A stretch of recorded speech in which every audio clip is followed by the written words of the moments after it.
2 Raja-Raja 2, Elia naik ke surga. Menjelang saatnya Tuhan hendak menaikkan Elia ke surga dalam angin badai, Elia dan Elisa sedang berjalan dari Gilgal.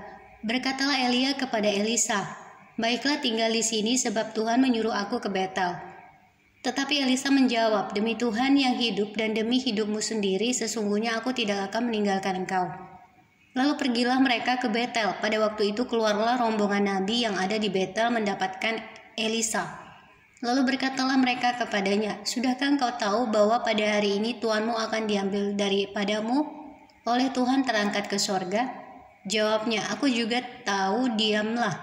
Berkatalah Elia kepadanya, "Hai Elisa, baiklah tinggal di sini sebab Tuhan menyuruh aku ke Yeriko."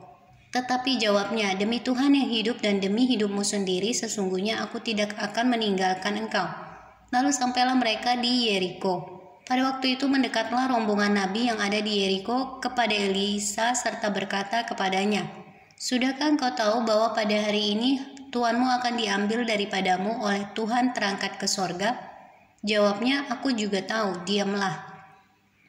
Berkatalah Elia kepadanya, "Baiklah tinggal di sini, sebab Tuhan menyuruh aku ke sungai Yordan." Jawabnya, "Demi Tuhan yang hidup dan demi hidupmu sendiri, sesungguhnya aku tidak akan meninggalkan engkau." Lalu berjalanlah keduanya. 50 orang dari rombongan nabi itu ikut berjalan, tetapi mereka berdiri memandang dari jauh. Ketika keduanya berdiri di tepi sungai Yordan, lalu Elia mengambil jubahnya, digulungnya, dipukulkannya ke atas air itu.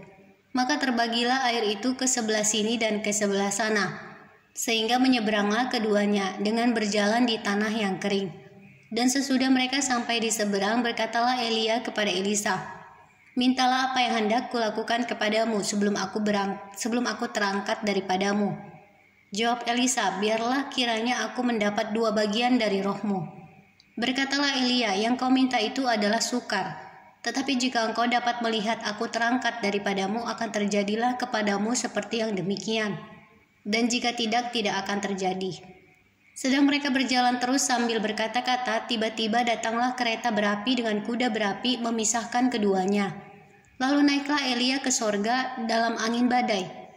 Ketika Elisa melihat itu, maka berteriaklah ia, "Bapakku, Bapakku, kereta Israel dan orang-orangnya yang berkuda." Kemudian tidak dilihatnya lagi, lalu direnggutkannya pakaiannya dan dikoyakannya menjadi 2 koyakan. Sesudah itu dipungutnya jubah Elia yang telah terjatuh. Lalu ia berjalan hendak pulang dan berdiri di tepi sungai Yordan. Ia mengambil jubah Elia yang telah terjatuh itu, dipukulkannya ke atas air itu sambil berseru, "Di manakah Tuhan Allah Elia?" Ia memukul air itu lalu terbagi ke sebelah sini dan ke sebelah sana. Maka menyeberanglah Elisa. Ketika rombongan nabi yang dari Yeriko itu melihat dia dari jauh, mereka berkata, "Roh Elia telah hinggap pada Elisa." Mereka datang menemui dia, lalu sujudlah mereka kepadanya sampai ke tanah.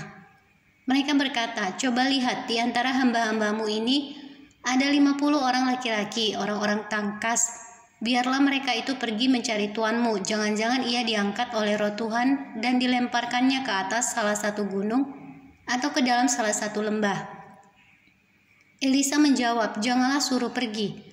Tetapi ketika mereka mendesak-desak dia sampai memalukan, maka berkatalah ia, "Suruhlah pergi." Mereka menyuruh 50 orang. Orang-orang ini mencari 3 hari lamanya, tetapi tidak bertemu dengan Elia. Ketika mereka kembali kepada Elisa yang masih tinggal di kota Yeriko, berkatalah ia kepada mereka, "Bukankah telah kukatakan kepadamu jangan pergi?" Elisa menyehatkan air di Yeriko. Berkatalah penduduk kota itu kepada Elisa, "Cobalah lihat, letaknya kota ini baik, seperti tuanku lihat, tetapi airnya tidak baik, dan di negeri ini sering ada keguguran bayi." Jawabnya, "Ambillah sebuah pinggan baru bagiku dan taruhlah garam ke dalamnya." Maka mereka membawa pinggan itu kepadanya. Kemudian pergilah ia ke mata air mereka dan melemparkan garam itu ke dalamnya serta berkata, "Beginilah firman Tuhan, telah kusehatkan air ini. Maka tidak akan terjadi lagi olehnya kematian atau keguguran bayi." Demikianlah air itu menjadi sehat sampai hari ini sesuai dengan firman yang telah disampaikan Elisa. Anak-anak Betel mencemoohkan Elisa.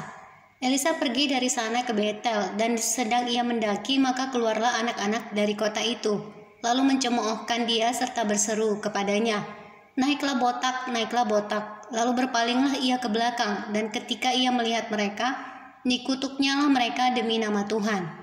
Maka keluarlah 2 ekor beruang dari hutan, lalu mencabik-cabik dari mereka 42 orang anak. Dari sana pergilah ia ke Gunung Karmel, dan dari sana pula kembalilah ia ke Samaria.